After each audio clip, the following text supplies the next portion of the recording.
Bienvenue à ce dernier temps avant le moment que nous en attendons tous et toutes, c'est-à-dire la performance des fantastiques danseuses de l'UFR STAPS de l'Université de Franche-Comté. Avec cette table ronde qui a pour thématique donc programmer du cirque et de la danse au musée, enjeux publics et modalités de création. Avec donc, ils sont dispo, mais nous aussi, donc ça tombe bien. C'est le bout du colloque, donc c'est pour ça. Donc avec 5 personnes qui sont donc à mes côtés pour évoquer cette thématique. Tout d'abord Gaëdic Lemarié, responsable des partenariats culturels des musées nationaux du XXe siècle des Alpes-Maritimes et qui nous a accompagnés tout au long de ce colloque et qui s'arrachait les cheveux quand on dépassait le temps, mais qui a été super sympa avec nous. Merci beaucoup. Florent Faudella, président-directeur de Piste d'Azur, Centre régional des arts du cirque en Provence-Alpes-Côte d'Azur, et dont on a entendu parler du remarquable de Piste Azur justement tout à l'heure. Léonore Imbert, donc professeur agrégé d'EPS et collègue à nous de l'UFR STAPS, qu'on est ravis d'avoir avec nous et qui a aussi accompagné justement les étudiantes sur ce projet et a travaillé de concert avec Christian tout au long de ce projet. Magali Cizon, maître de conférence à l'Université de Normandie-Rouen et donc qui a présenté un peu plus tôt avec Pauline et Maëlys justement sur la question du cirque chez Léger. Et Maëlys Rodella, c'est ça, étudiante en ethnologie et anthropologie, et donc qui a travaillé aussi justement sur les performances en musée et qui nous fera un petit retour sur ses impressions par rapport à ça. Et donc on va commencer avec justement vous, Gaëdic, sur un petit peu nous présenter, si c'était possible, en fait, vos actions de médiation et comment on introduit de la danse et du cirque au musée. Alors, je veux bien, si on peut mettre le PowerPoint.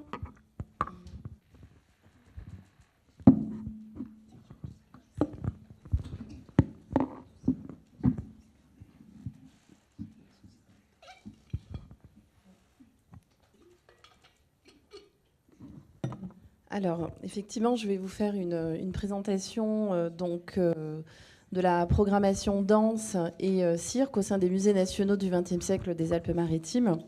Donc, pour ceux qui ont suivi le colloque, on avait déjà fréquenté deux, le musée national Marc Chagall à Nice, le musée national Fernand Léger à Biot, et il y a aussi le musée national Pablo Picasso, La Guerre et la Paix, qui est situé à Vallauris, mais qui, de par sa configuration architecturale, fait que voilà, les modalités de programmation culturelle sont différentes.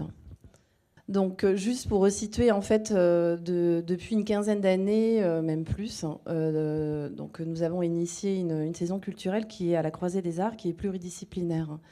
Donc, qui aborde autant la musique que l'image en mouvement, le cinéma, l'histoire de l'art, l'esthétique, et bien évidemment la danse et le cirque qui vont faire l'objet de ma petite présentation. Et évidemment, programmer de la danse ou du cirque au sein de nos musées, donc c'est s'adapter tout d'abord à un contexte, une singularité architecturale et qui sont très fortes dans le cadre de nos deux musées. Le musée Chagall, donc on est dans cette architecture moderniste avec des lignes épurées, un rapport intérieur-extérieur qui est important, une belle luminosité, une intimité liée au lieu et un jardin voilà, aussi très beau, méditerranéen, avec des oliviers.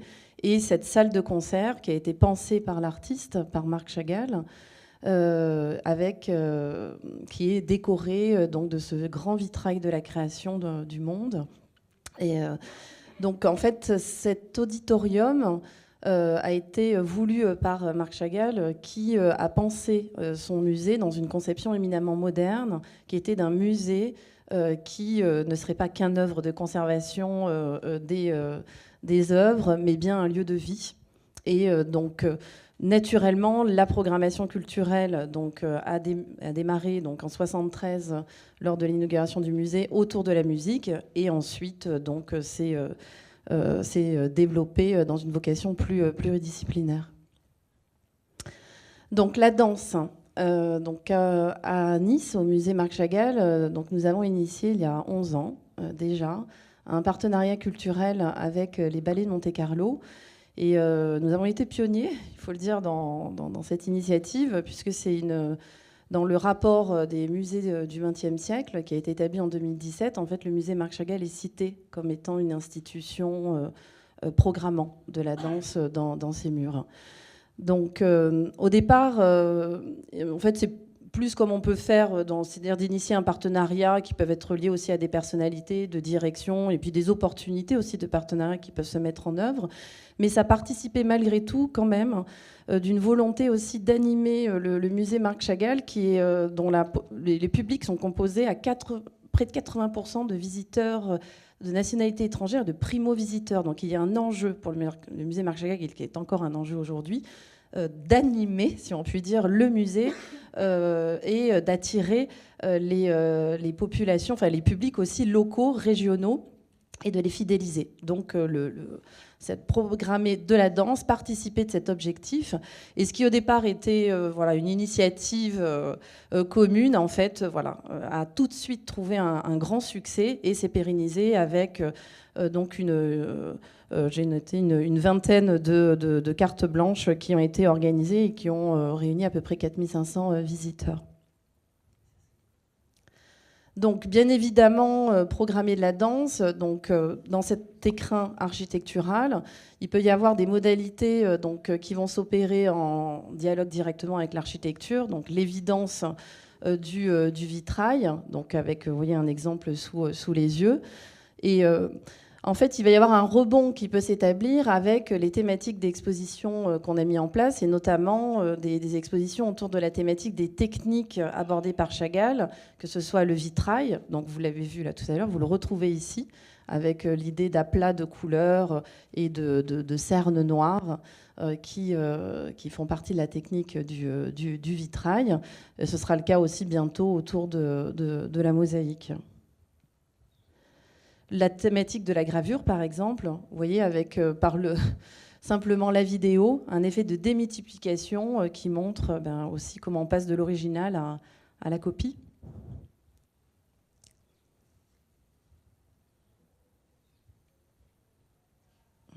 Voilà. Les Batelets de Monte-Carlo aussi, donc nous avons eu 2 directions artistiques. La première a été portée par Gaëtan Morlotti, que vous voyez sur la gauche, jusqu'en 2017. Et ensuite, c'est Mimosa Koike qui a pris le relais.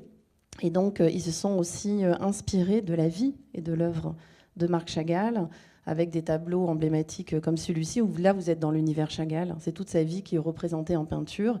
Et donc, c'est un format de projection avec lequel les danseurs vont jouer en faisant communier voilà, leur corps avec l'image et avec des jeux d'échelle aussi voilà, qui sont assez évidents.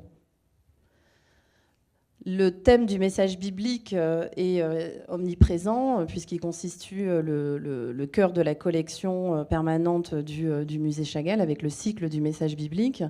Donc là, vous avez une représentation du paradis après la tentation, où Adam et Ève sont de nouveau vêtus, alors que précédemment, dans les espaces de la salle du message biblique, vous les retrouvez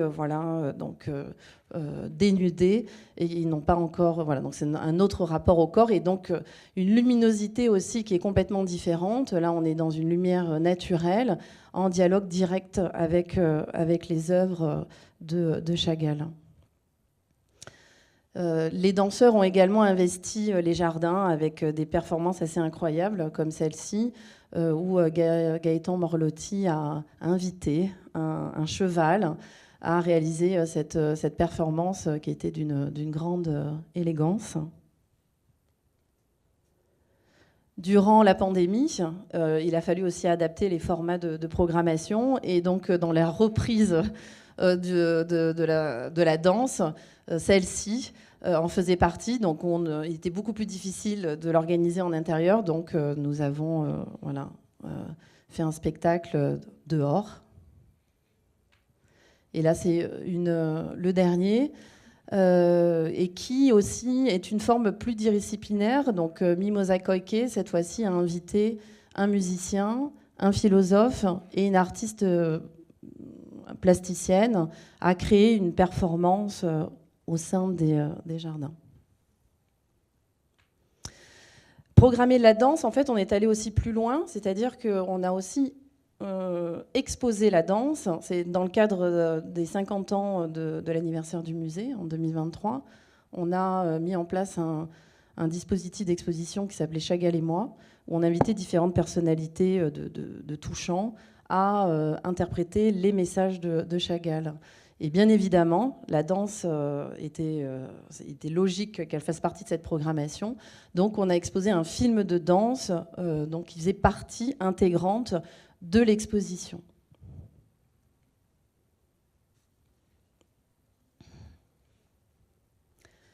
Un autre volet, comme beaucoup d'autres institutions le font, évidemment, c'est de soutenir la jeune création. Donc, par le biais de performances, où là, à nouveau, dans le contexte de la pandémie, c'était intéressant parce que finalement, vous pouvez être souvent dans des logiques événementielles et la pandémie, les contraintes Covid nous ont obligés à penser les formats de programmation et donc à faire notamment des films de danse, ce qui a été le cas avec ce très beau film qui croisait la musique, l'art textile et la danse. Ici aussi, dans le cadre d'un festival organisé par des étudiants qui s'appelle Mars au musée, où les élèves ont investi la salle du message biblique.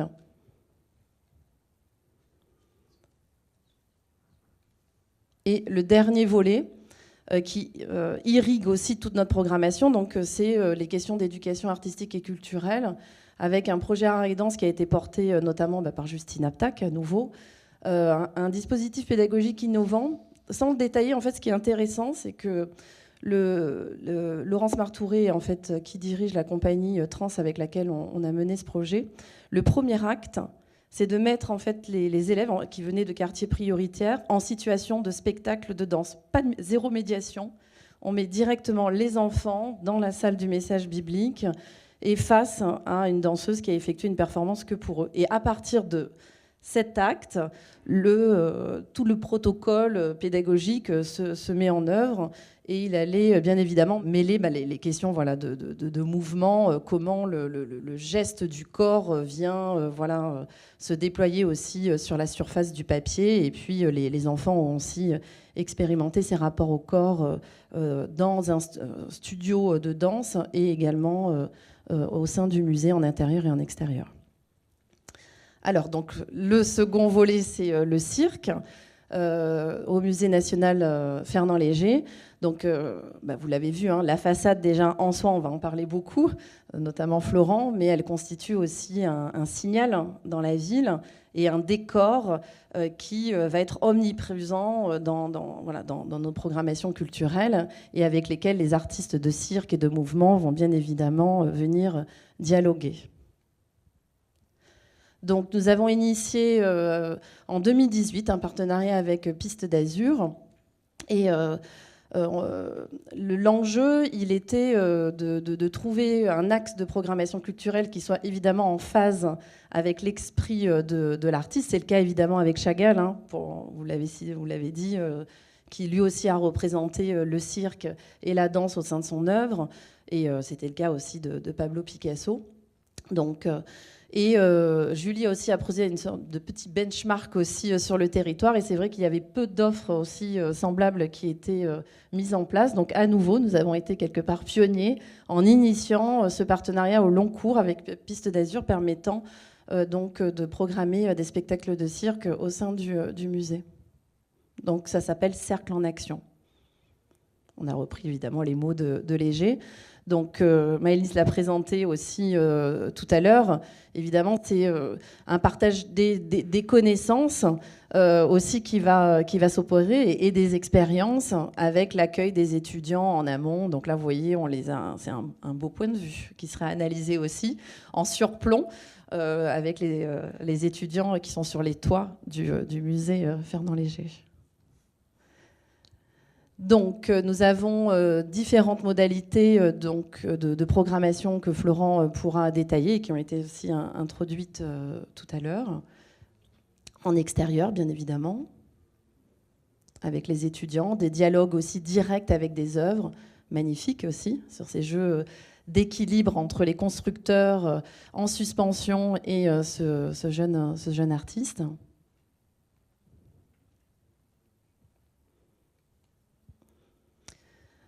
Voilà, aussi des dialogues aussi directs avec Liberté. J'écris ton nom, donc l'hommage de Léger à Paul Éluard. Ici sur le thème de la musique, avec le tableau les musiciens, qui permet aussi aux artistes de déployer tout leur talent, danser aussi, et notamment en tant que musicien. Voilà, je passe un peu plus rapidement. Donc devant le vitrail, en intérieur. Devant le campeur aussi, voilà, qui a été montré. Une expérience collective aussi, vous voyez, donc avec ce seau. Une célébration des loisirs aussi. Et donc, nous accueillons des compagnies émergentes qui, pour la majeure partie, tu l'as aussi dit, effectivement, proviennent de la formation Piste d'Azur. Et vous voyez, par exemple, on a pu aussi sortir des tableaux des réserves spécifiquement pour les représentations. À l'inverse, les artistes du cirque ont créé une mini fleur qui marche. Voilà. Une photo très, très émouvante qui d'ailleurs nous a beaucoup servi dans la communication avec cet enfant qui est venu spontanément vers l'artiste. Mais en fait, ce n'est que un point de vue, parce que vous allez voir après, à chaque fois, on a un public fou. Et voilà. Et on a fait venir des grands-mères qui ont fait du vélo dans l'espace du musée, bien évidemment, avec la compagnie Zania. Ça a été un grand moment et beaucoup de succès. Donc on exploite à nouveau donc, les intérieurs et les extérieurs. Et puis les thèmes peuvent varier avec aussi des compagnies qui vont aborder des questions aussi liées à l'environnement. Donc là, on est face au transport des œuvres qui aborde aussi ces questions. Ou comme ici avec la compagnie Les Filantes qui nous parlait du plastique.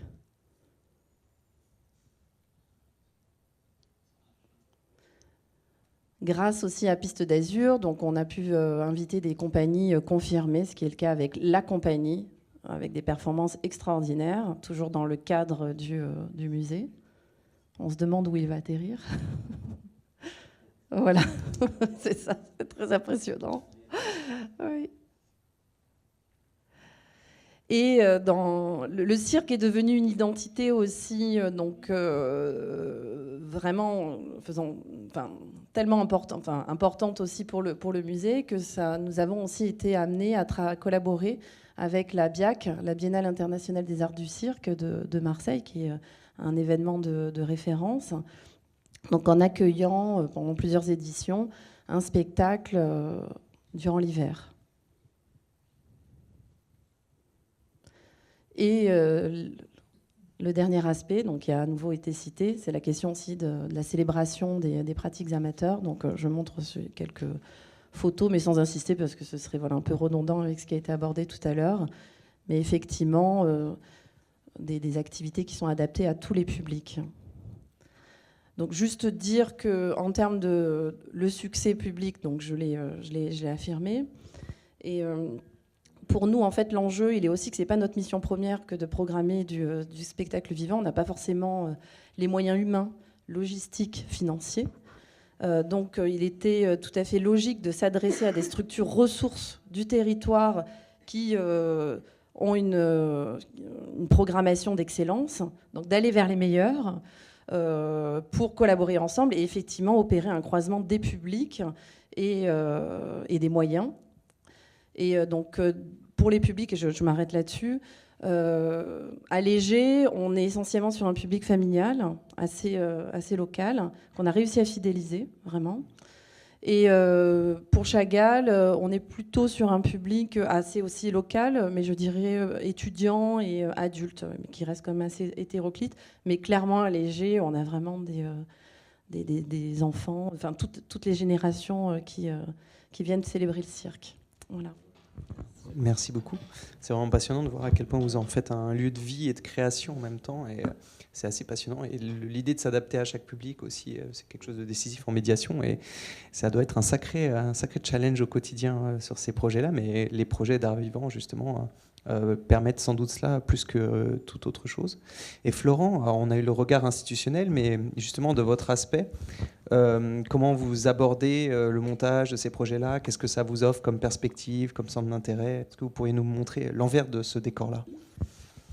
Oui, ben, pour commencer, je vais prendre juste 2 minutes pour réexpliquer ce qu'est Piste d'Azur, quelles sont les activités, pour voir à quel point en fait c'est un projet qui s'inscrit dans le projet pédagogique et dans l'approche pédagogique qu'on a avec les élèves. Donc Piste d'Azur, c'est un lieu d'enseignement des arts du cirque avec une pratique amateur qui est à peu près composée de 400 élèves.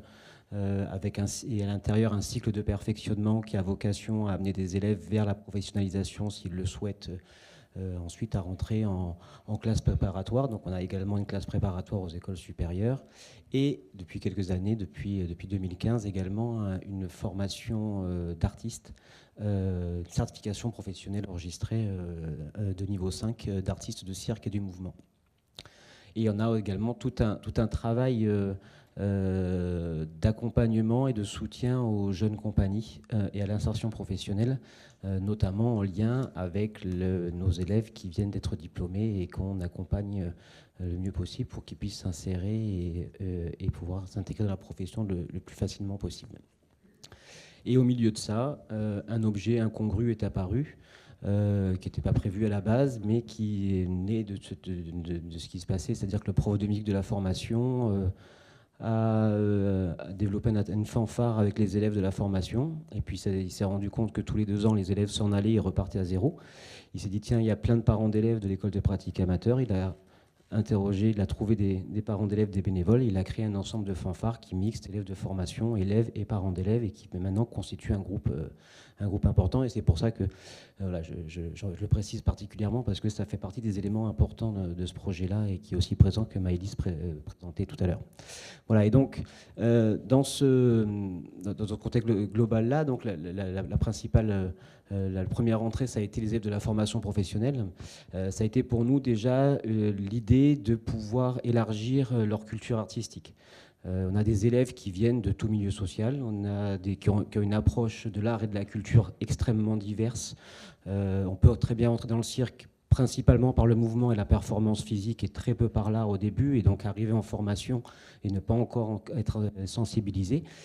Donc ça, nous on l'aborde de plein de manières à travers la danse, le jeu d'acteur, l'histoire du cirque dans nos formations, mais en même temps voilà, ça nous permet aussi d'élargir ce spectre-là, et ça se fait avec une particularité territoriale, puisque c'est un acteur du territoire qui est proche de nous. Il faut savoir que nos élèves en formation professionnelle, 90% viennent, enfin 100% viennent d'en dehors des Alpes-Maritimes, 90% en dehors de la région PACA, 50% en dehors de la France, et 20% en dehors de l'Union européenne. Donc on a vraiment un panel culturel qui est extrêmement important, et donc ça permet aussi de s'approprier un patrimoine national et un patrimoine local important et de le partager au sein des élèves. Et puis ça permet également on bénéficie d'installations qui sont intéressantes d'un point de vue infrastructure, parce qu'on peut aborder les différents espaces d'évolution. On a des chapiteaux, donc on peut aborder l'espace circulaire. On a une salle de spectacle, donc on a plutôt l'aspect frontal et l'aspect théâtral. Et on a des espaces extérieurs, donc on peut aborder les arts de la rue et l'espace public. Et c'est vrai que le musée est un espace particulier, parce que c'est un espace qui est quand même d'une configuration particulière, mais en plus qui impose une scénographie. Et on va devoir réfléchir à travailler une création et une interprétation au sein de ces espaces particuliers. Et c'est un espace d'exploration artistique qui est tout à fait intéressant dans le parcours de formation de l'élève. Voilà. Et donc pour nous, cet enjeu-là est intéressant dans leur formation. Et ensuite, donc ça c'est la partie formation professionnelle. Et ensuite, dans la partie insertion professionnelle, ça permet donc... Gaëlic parlait de l'accompagnement qui avait lieu avec les élèves, on les accompagnait, on leur expliquait l'œuvre de Léger, les collections, etc. Dans un deuxième temps, ils arrivent après leur formation dans un temps de carte blanche, où là ils intègrent de manière autonome et ils abordent de manière autonome ce travail-là. Et donc ça fait partie d'une deuxième partie de leur expérience et de leur approche des arts du cirque au musée. Voilà, rapidement pour un premier temps, peut-être que j'aurai le temps de développer un peu, de préciser d'autres choses un peu plus tard pour laisser la parole. D'accord, merci beaucoup. Alors on voit bien il s'agit véritablement d'exposer le corps et de travailler ce corps-là en lien avec la création désolé. Il s'agit donc de travailler le corps et de l'exposer au musée ou aux côtés des œuvres de l'artiste et d'entrer dans un dialogue. Il y a la question justement du rapport au patrimoine et à l'histoire, notamment des pratiques qui sont en jeu. Et justement, Magali, c'est une question qui est assez importante, notamment dans ton rôle à l'université. Et comment est-ce que tu abordes ça justement en rapport aux étudiants ou même dans ton travail même avec les musées avec lesquels tu as pu travailler? Peut-être je vais juste redire d'où je parle et puis je ferai un petit détour par des choses qui ont été dites sur la médiation puis pour retomber sur mes pattes du patrimoine. Donc moi je suis enseignante-chercheuse en STAPS où j'ai fait une thèse sur le cirque et donc j'enseigne la sociologie, l'anthropologie, un petit peu le cirque sur des aspects théoriques mais j'enseigne aussi la danse. Et puis, je me suis longtemps occupée, pendant 10 ans, d'un master de direction de projet culturel ou médiation culturelle à la fac de lettres de Rouen. Et donc, à cet endroit, on avait beaucoup travaillé avec les étudiants, parce que le département s'appelait, avant, dans les années 80, Interart. Et donc, la formation était restée très, très mobilisée sur les questions de décloisonnement, notamment d'institutions muséales, patrimoniales et de spectacles vivants. Donc, on avait beaucoup réfléchi à ces questions-là. Et donc, c'est des choses qui m'ont aussi nourri à mon endroit en STAPS et dans les recherches que j'ai menées. Mais juste une petite chose, quand Gaëdic, tu as dit on a fait 0 médiation. En fait, moi, j'ai l'impression que vous n'avez fait que de la médiation et que tout est médiation. Enfin, si on envisage la médiation à cet endroit-là et pas seulement dans une conception descendante ou traditionnelle de l'explicitation des œuvres, mais que justement, vous avez travaillé à déployer d'autres formes d'attachement aux œuvres et aux espaces. Si on a une définition de la médiation, comme on peut l'avoir peut-être dans les sciences sociales, ou un sociologue que j'aime bien qui s'appelle Antoine Aignan, qui lui a dit j'arrête d'utiliser le mot médiation parce qu'il est tellement chargé de sens dans plein d'espaces. Il préfère utiliser le mot attachement, mais peut-être que la présence d'artistes dans ces espaces, le fait de faire de la pratique amateur, de venir renifler l'ambiance des espaces, de venir peut-être dans des espaces habituellement interdits au public, ça développe d'autres formes d'attachement à cet espace qui devient peut-être un espace familier et familial, et que tout ça, ça développe aussi des possibles attachements aux œuvres et d'autres entrées possibles qu'une entrée peut-être d'explicitation ou d'accompagnement textuel. Bon, c'était juste parce que c'est un peu j'y tiens beaucoup et j'ai beaucoup travaillé avec des étudiants en spectacle vivant sur d'autres formes d'attachement, y compris sensibles, avec des explorations, des visites sensorielles, y compris dans des espaces musicaux, par exemple. Et donc, ça me semble important. Et en fait, c'est exactement ce que vous faites. Donc, ça me semblait important de le dire. Alors, pour arriver à la question du patrimoine, moi, je voulais parler de 2 choses. Une première expérience qui était l'organisation d'un colloque il y a 2 ans à Rouen sur imaginaire et imagerie du cirque, avec un bouquin qui est toujours dans mon ordinateur mais qui va sortir un jour, je fais la pub. Mais pour ce colloque, on avait travaillé donc avec une association de chercheurs sur le cirque, mais aussi avec 2 institutions culturelles, la Réunion des musées métropolitains à Rouen, qui accueillait une grosse exposition sur le cirque à ce moment-là, et puis le Cirque Théâtre d'Elbeuf, qui est un pôle cirque, qui est un lieu de diffusion pour le cirque contemporain. Et c'était une occasion de faire dialoguer une institution patrimoniale et un espace dédié à l'accompagnement de la création. Et à l'occasion de ce colloque, c'était assez intéressant bon, parce qu'on a pu être comme ici dans les murs du musée, mais aussi programmer des performances circassiennes à l'intérieur du musée, et puis faire dialoguer tous ces mondes qui se sont longtemps, en tout cas pour le cirque contemporain, qui ont un temps tourné le dos à l'histoire du cirque et au cirque traditionnel notamment. Et c'était aussi l'occasion de réenclencher une réflexion sur le rapport au patrimoine qu'a le cirque contemporain. Bon, alors, le chapitre, il est encore à ouvrir. Enfin, il y a encore un travail à faire à cet endroit, mais ça avait été assez intéressant. Et sur l'histoire, je vais finir avec ça. Je voulais parler d'un spectacle que j'avais trouvé génial. Donc je fais la pub, j'ai rien à voir avec eux, mais j'avais trouvé que c'était exemplaire sur la manière dont on pouvait peut-être faire de l'histoire en tant que chercheur engagé sur la question du corps. Ce spectacle, il s'appelle Suzanne, une histoire du cirque. C'est Anna Tauber qui est dans sa vraie vie chargée de production et de diffusion pour une compagnie. Donc elle travaille plutôt dans l'administration du cirque, mais elle avait rencontré une grand-mère de 90 ans qui avait été trapéziste dans sa jeunesse. Elle a sympathisé avec cette personne, elle a retrouvé une vieille malle chez elle où il y avait encore son trapèze, il y avait un certain nombre de photos. Elle a retrouvé un spectateur de son numéro, qui avait vu le numéro 50 ans avant et qui s'en souvenait très bien. Et donc avec cette grand-mère, avec ce spectateur, avec des coupures de presse, avec quelques photographies, ils ont remonté le numéro. Mais ils l'ont remonté avec des artistes de cirque qui sortaient d'écoles supérieures, trapézistes, qui n'avaient plus la musculature des artistes des années 50. Donc ils ont cherché des gens pour leur faire de la préparation physique, pour qu'ils soient en capacité de faire ce numéro, donc remuscler notamment le cou, pour que le porteur soit en capacité de porter sa voltigeuse avec la mâchoire. Ça voulait dire les préparer aussi à travailler sans longe ni filet. Le filet est obligatoire depuis 1956 pour les numéros à grande hauteur. Donc ils se sont dit, on va jusqu'au bout du projet, c'est-à-dire qu'on va travailler sans longe ni filet. Enfin bref. Et donc qu'est-ce que ça signifie aussi corporellement de traverser cette histoire du cirque. Donc moi j'avais trouvé que c'était exemplaire, que ça pourrait être c'était ce que je rêverais de faire, l'endroit où je suis, et que c'était exemplaire y compris d'un point de vue méthodologique. Et l'objectif, c'était d'aller vers une forme spectaculaire qui était une conférence spectacle. Donc, je vous invite à programmer ce spectacle, à l'accueillir dans vos murs, à réfléchir sur le rapport à un patrimoine vivant. Voilà, c'est une forme de dialogue très réussi entre la création contemporaine et l'histoire du cirque, qui peine aussi à être valorisée.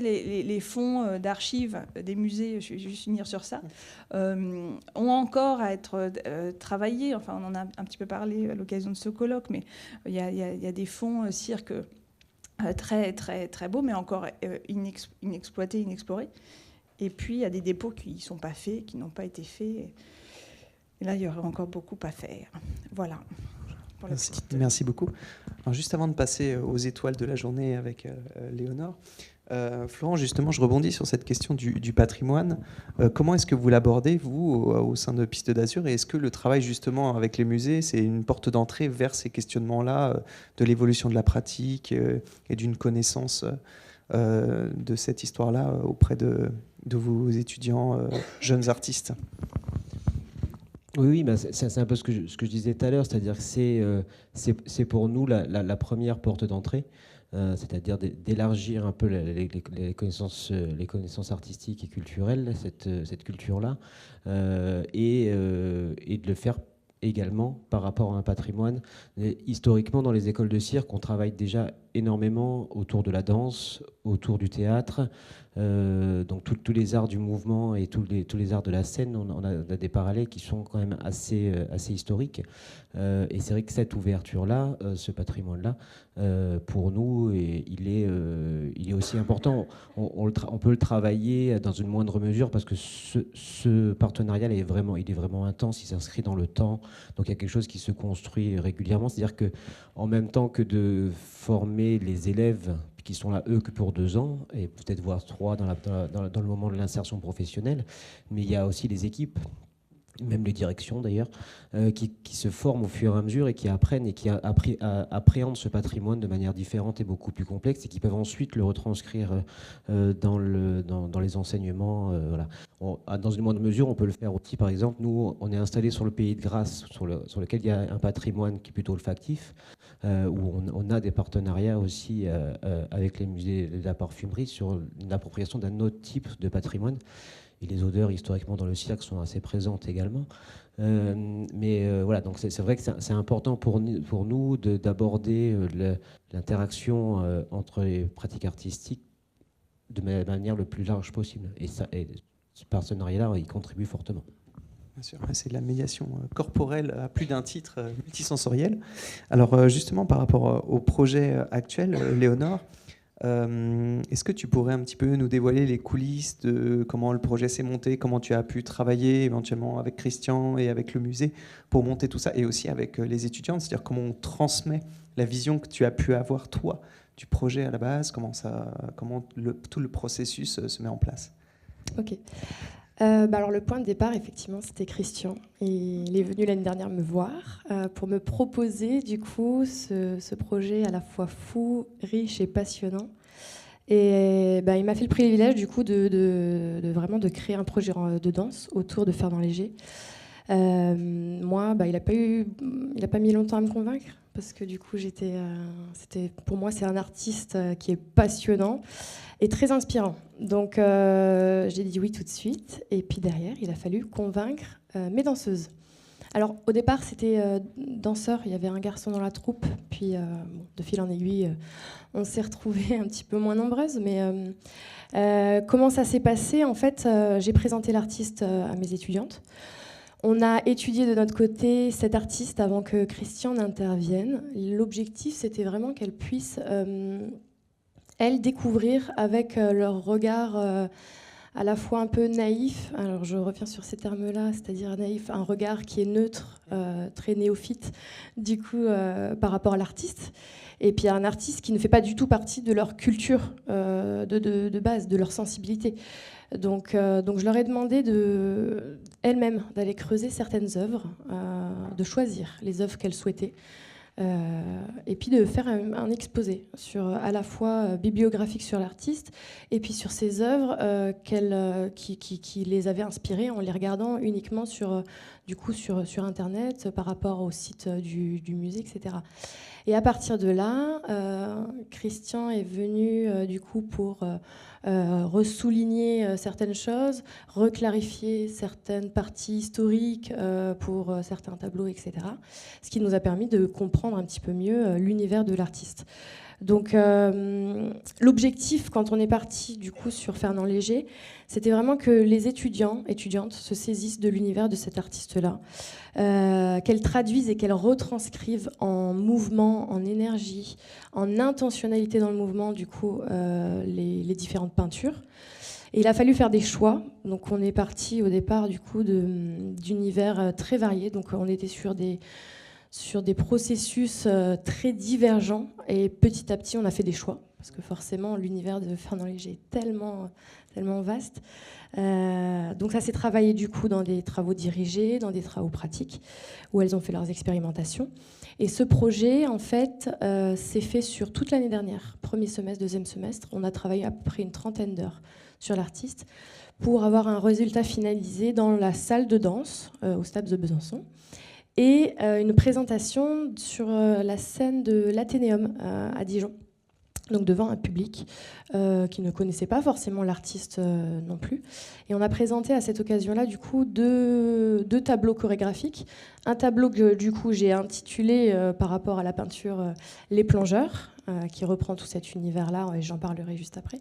Et un deuxième tableau qui reprend un cheminement de différents tableaux, différentes œuvres, que ce soit la Grande Parade, les constructeurs, la danseuse, enfin voilà, plein d'univers très variés qui ont été étudiés en cours. Et on a fait cette représentation du coup à Dijon. Je vous montrerai un petit extrait après pour vous parler de la démarche pédagogique.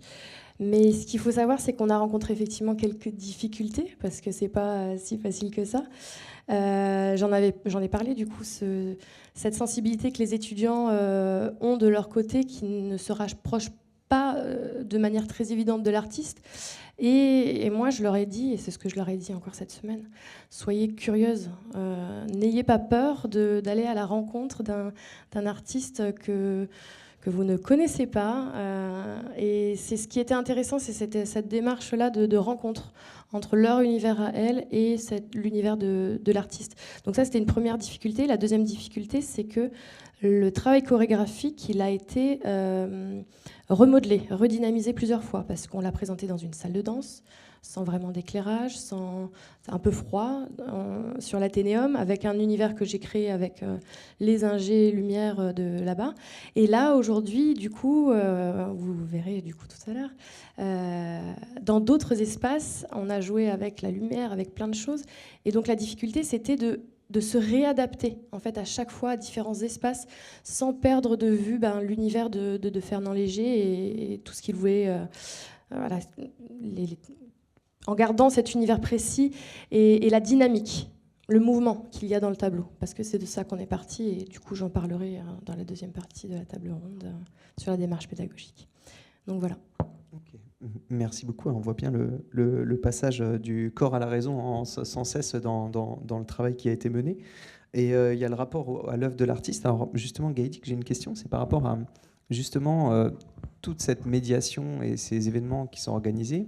Est-ce qu'il s'agit pour vous à la fois de prolonger l'œuvre de l'artiste, vous-même quelque part d'avoir une certaine vision de l'œuvre de l'artiste et de l'avoir incarnée à travers ces différents projets, ou alors au contraire juste de porter la visibilité sur d'autres créations plus contemporaines qui ont une filiation allégée mais qui s'en émancipent. Enfin, c'est quoi le rapport, vous, votre regard artistique finalement sur ce que vous envisagez dans la médiation? Alors, c'est un peu tout ça. Après, effectivement, pour les musées, généralement, de toute façon, on s'inscrit dans une tendance qui est beaucoup plus générale, hein, donc de musées qui font de la programmation de spectacles vivants et pas que. Maintenant, on a même du yoga aussi qui peut être organisé dans les musées. Et où l'enjeu, il est plutôt non plus d'être sur le seul objet muséal, mais d'être vraiment d'agir sur l'espace muséal dans toutes ses composantes.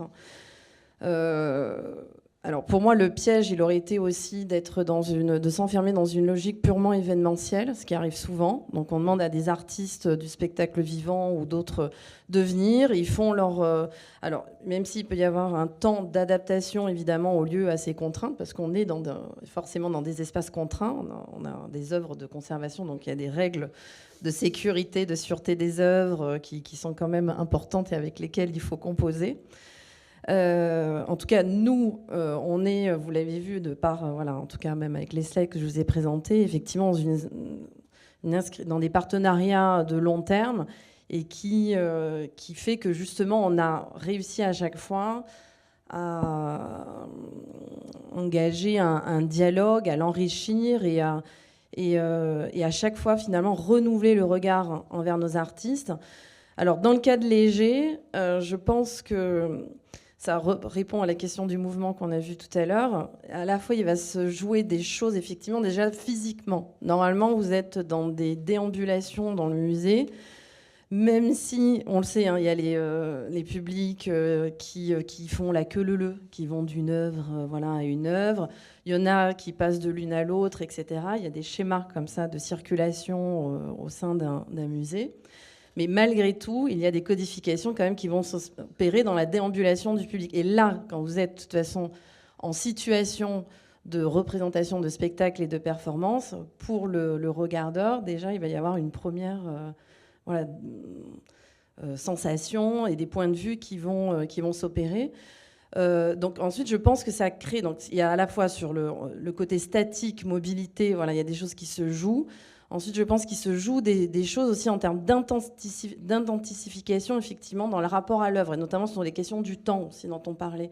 À un moment, il va y avoir, de par le thème, le détail choisi par l'artiste, voilà, en danse ou en cirque, un effet comme ça, voilà, d'intensification qui s'opère. On l'a vu par exemple avec La fleur qui marche, là, avec quelquefois on avait des vis-à-vis comme ça qui s'opéraient, qui étaient assez très flagrant et du coup donc ça réamplifie effectivement le dialogue avec le sujet ou un détail de l'œuvre qui est en face de soi.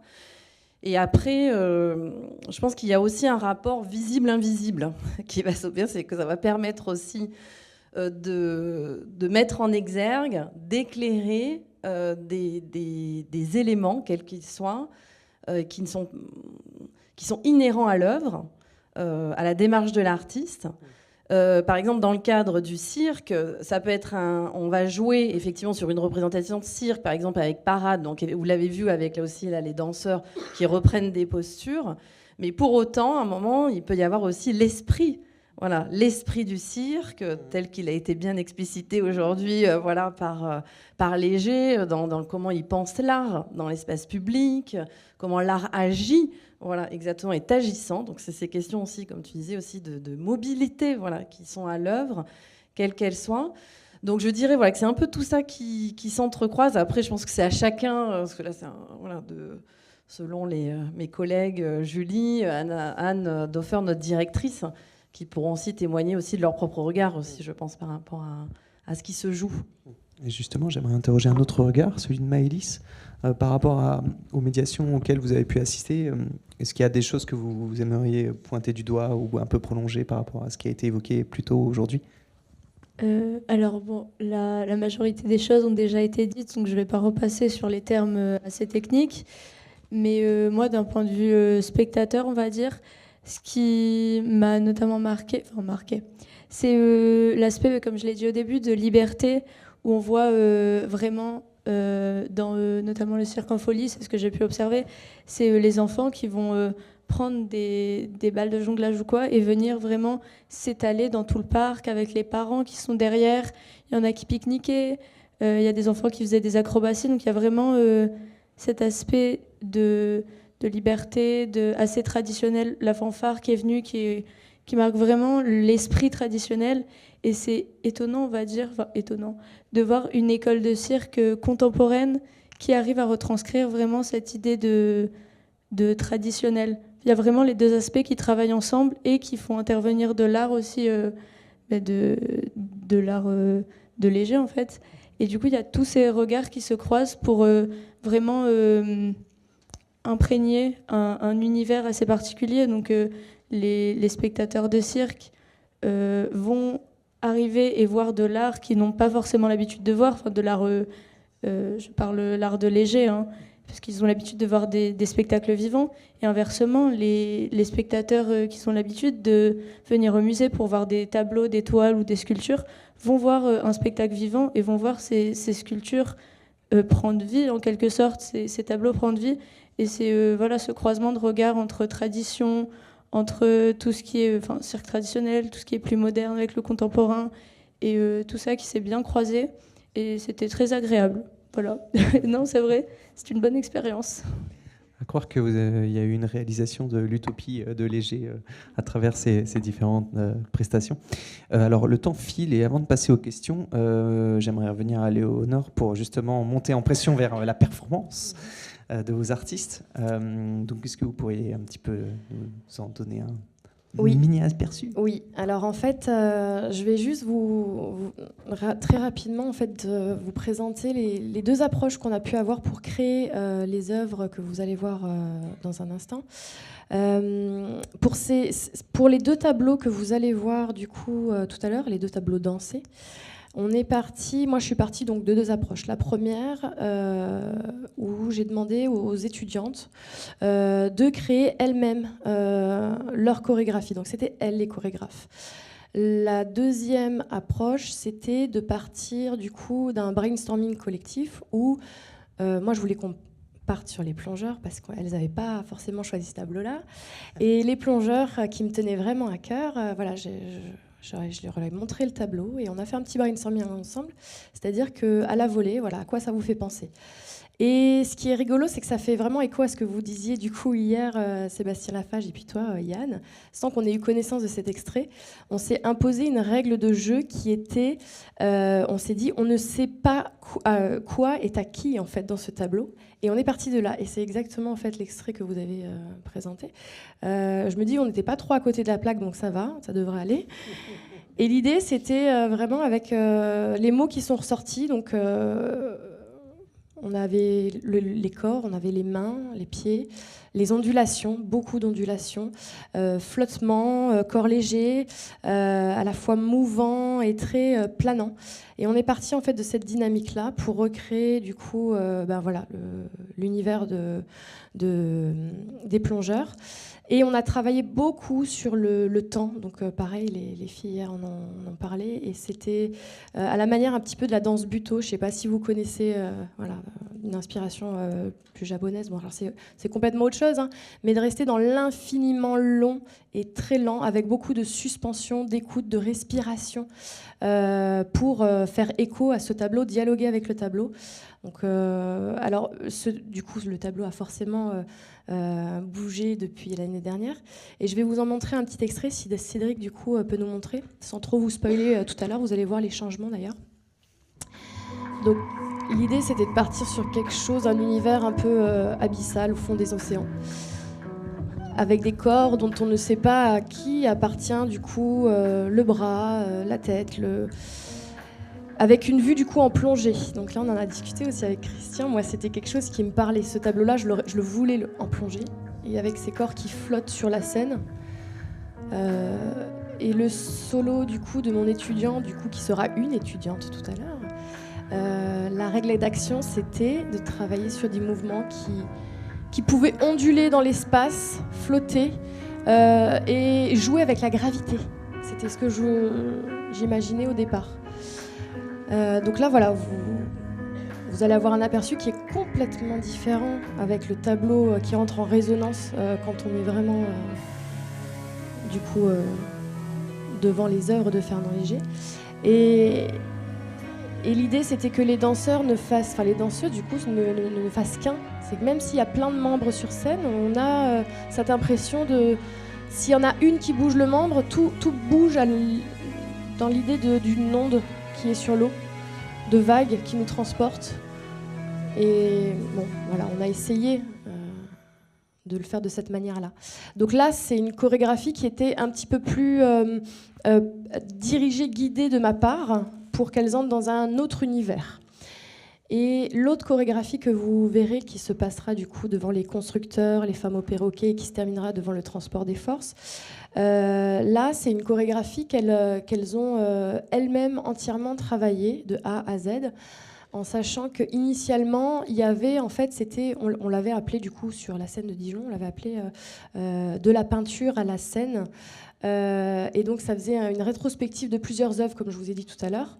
Et là, on a, pour les mettre en valeur, la dynamique des mouvements, pour que ça fasse vraiment un lien avec les tableaux qu'il y a dans la salle, on a coupé certaines parties. Si Cédric peut me montrer le deuxième extrait. Donc là, on est du coup partie plutôt circassienne, avec la grande parade, toute une partie que vous ne verrez pas aujourd'hui, mais qui fonctionnait vraiment pas mal, où chacun se réappropriait un mouvement en fait du tableau. Ça pouvait être un détail du tableau qui était repris, ça pouvait être une dynamique, et à leur manière retranscrire du coup ce qu'elles ont pu analyser. Donc ça, c'est vraiment leur lecture à elles du tableau, complétée par du coup Christian, qui venait derrière nous redonner plein d'informations à la fois historiques sur le contexte du tableau, qui était très intéressant. Donc là, on est comme on a sur un autre univers, avec plutôt des superpositions de mouvements, avec beaucoup de contrastes, un travail aussi à la fois flottant et parfois des accents qui vont être marqués, qui vont indiquer du coup d'autres univers. Et sur la fin de la chorégraphie, donc là, on était vraiment sur l'idée d'une machine mécanisée, à l'image du coup des différentes séries sur les constructeurs. Donc l'idée de départ de leur côté, c'était vraiment d'avoir un corps beaucoup plus mécanique, avec un travail sur des membres qui s'imbriquent, se désimbriquent, qui forment une machine, des rouages, des engrenages. Et on a aussi beaucoup travaillé sur le mouvement circulaire. Donc là, c'est les différents portés qui nous est pensé, du coup, les portés, ce que j'appelle les portés poutres, avec un côté voilà, très robotisé qui renvoie au constructeur. On a travaillé du coup sur à la fois les costumes, la lumière, pour faire en sorte d'être pas trop en décalage, mais sans masquer l'idée de départ du tableau, donc le côté circulaire qui apparaît très souvent dans les tableaux de Fernand Léger. Donc là, il y a des petits éléments que vous reverrez tout à l'heure. Et autrement, j'ai pas tout mis, mais ça vous permet de voir le rendu entre une scène, un type de lumière, et là, ce que vous allez voir par rapport au tableau, il y a une dimension qui est complètement différente. C'est-à-dire que là, les mouvements, ceux-là, ils y sont encore, mais ça n'a rien à voir. Avec un tableau derrière en fond, on a... waouh, enfin, moi, la dimension, elle est juste extraordinaire. Et vraiment, je remercie du coup tout le monde de nous avoir offert cette chance de pouvoir finaliser notre projet dans ce magnifique musée avec un différent public. Donc voilà. Formidable, merci beaucoup. On a hâte. Alors, on a peut-être 5 minutes pour les questions, quelque chose comme ça. Est-ce qu'on a le temps? Il est 25. Il est 16h25. On m'a dit 1 heure, il reste 5 minutes dans l'heure. Est-ce qu'il y a des questions, chers amis? Oui, ça ne durera pas longtemps.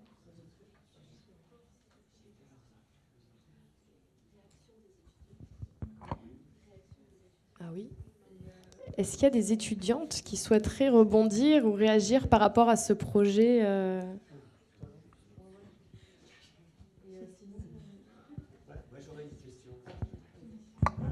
Est-ce que, c'est une question à Léo et aux étudiantes éventuellement, est-ce que le fait d'avoir écouté les rendus, les discussions dans le cadre du colloque ferait changer certains éléments aujourd'hui de la prestation dansée? je peux pas que répondre de mon côté parce que ma réponse elle va être différente de celle des étudiantes, donc ça peut être... Non, d'abord aux étudiants pour pas les influencer. Ne vous cachez pas, n'ayez pas plonge peur. dans la piscine de la réponse? Est-ce qu'en ayant entendu toutes ces communications, alors on n'a pas pu suivre aujourd'hui, on était en répétition du coup, mais hier, oui, voilà.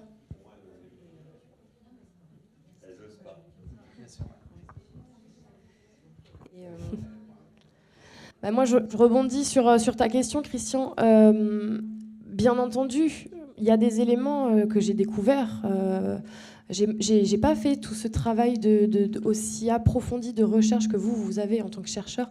Moi, j'ai pu discuter avec toi. Donc il y a des choses qui m'ont inspiré, qui ont inspiré aussi les étudiants. Avec ce que j'ai écouté, bien entendu, il y aurait eu d'autres approches, mais en fin de compte, je n'aurais rien changé à la chorégraphie parce que l'essence même de cette chorégraphie qui est partie des étudiants, où je la trouve très belle comme elle est, et comme beaucoup d'œuvres éphémères, voilà, cette œuvre, elle va se terminer du coup, nous, aujourd'hui. Ça sera la dernière fois qu'on va la représenter. Et je pense qu'à un moment donné, il faut savoir mettre un point final. On pourrait la tisser jusqu'au bout, on pourrait en faire plein de choses, l'amener autrement, voilà. Mais là, le point final, il va être marqué tout à l'heure, mais c'est comme ça. Hein. Moi, j'avais une question pour Florent. Je voulais savoir, selon toi, qu'est-ce qui se joue aussi en termes de langage artistique dans le champ du cirque, spécifiquement, évidemment, par rapport au musée, et en quoi ça peut être en lien ou non, justement, avec, selon toi, des grandes tendances et des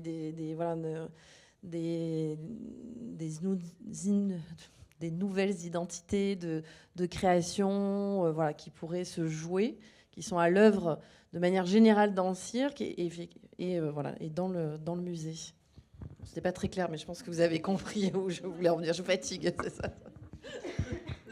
Non, c'est bien, ça je peux répondre comme je veux. Oui, en fait, j'ai été hyper intéressé par le point de vue de Maëlys quand elle renvoyait la question traditionnelle, Parce que c'est vrai que c'est pas quelque chose qu'on rejette complètement, hein, dans notre approche de nos pratiques, notamment avec les pratiques amateurs, hein, les pratiques traditionnelles circassiennes.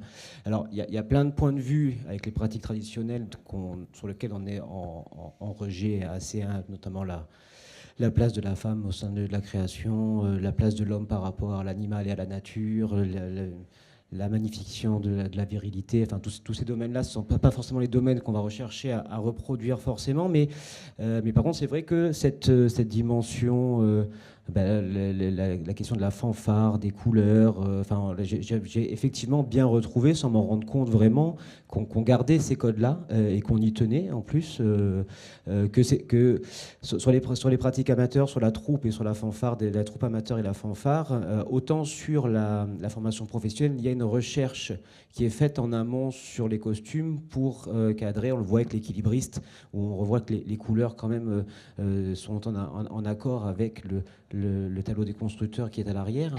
Pour la pratique amateur, il n'y a pas eu cette recherche-là. Ce sont les costumes qu'ils utilisent habituellement et qui du coup, ont eu une résonance avec l'œuvre de Léger quand on le regarde a posteriori là. Et après sur les langages, donc nous on est plutôt dans une dimension, notamment en formation professionnelle, d'une approche beaucoup plus contemporaine. Une approche qui est basée plus sur le mouvement notamment et le mouvement autour de la danse contemporaine qu'on retrouve ensuite dans les productions qui sont faites par les élèves. Mais il y a aussi toute cette dimension, on va dire, plastique et qui est générée par la grès.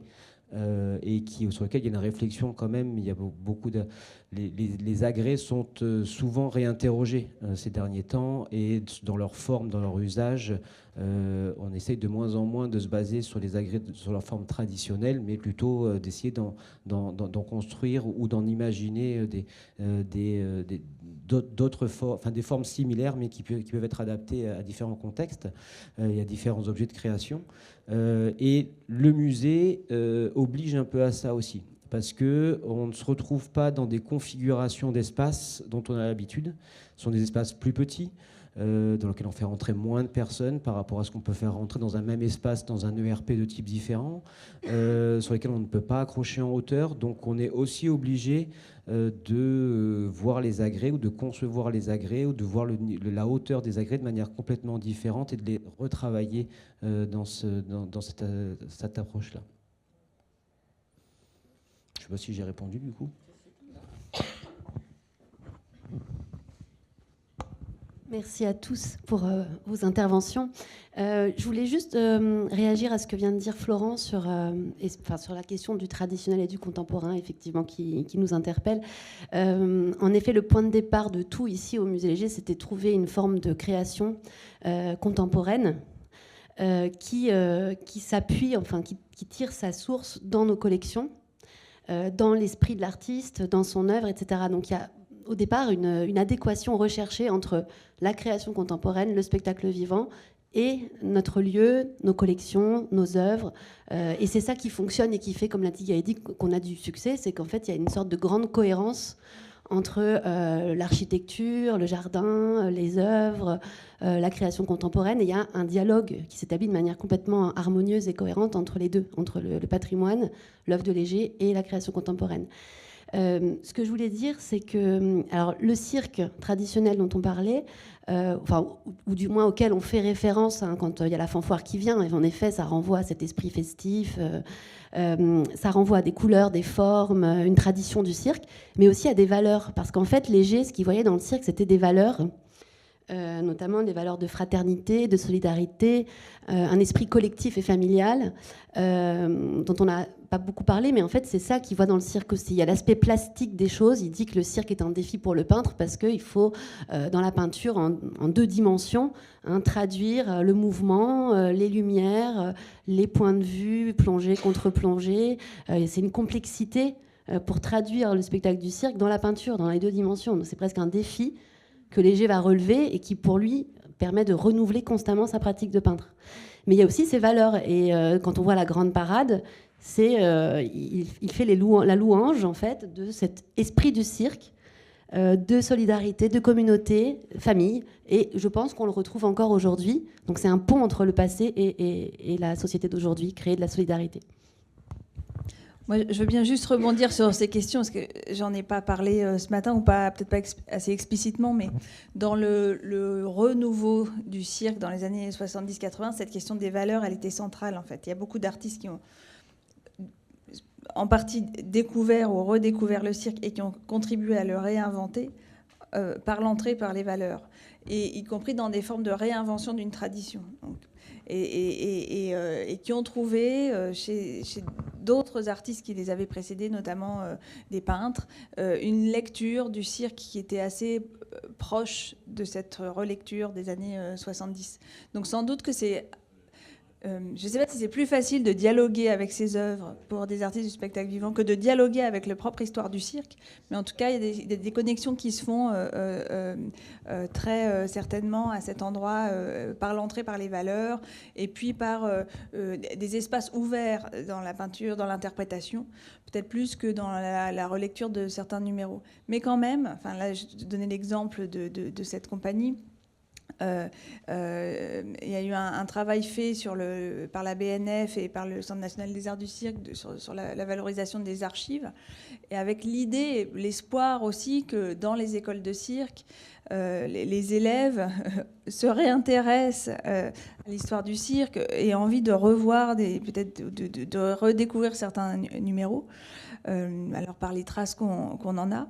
Mais donc il y a un intérêt en ce moment très fort à cet endroit du patrimoine, enfin très fort, en tout cas à certains endroits au ministère de la Culture, dans certaines écoles supérieures, pour retraverser une histoire qui a été dans une période de schisme entre le cirque traditionnel et le nouveau cirque qui est devenu le cirque contemporain, qui est toujours un peu compliqué, mais en tout cas peut-être de revisiter aussi l'histoire du cirque, au-delà de sa réécriture et de sa réinvention et parfois de son oubli, notamment dans les archives.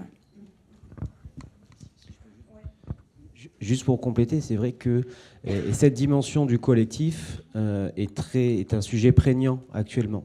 Les parcours de formation et les parcours d'insertion professionnelle à la suite des études ont un peu du mal à créer du collectif en ce moment, et c'est vrai que c'est une interrogation dans les cursus de formation de savoir comment on revient à cette dimension collective et à cette dimension de troupe qui produit aussi, c'est-à-dire que si on l'oublie, on risque aussi de perdre une certaine culture de la pratique, parce qu'il y a des pratiques qui ne se font qu'en collectif et qui ne peuvent se faire qu'en collectif. Donc c'est aussi ce retour-là et cette réinterrogation-là est vraiment prégnante, sans vouloir faire un débat circassien. Une toute dernière...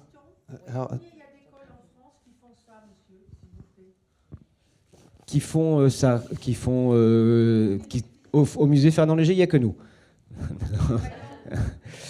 Travailler en groupe.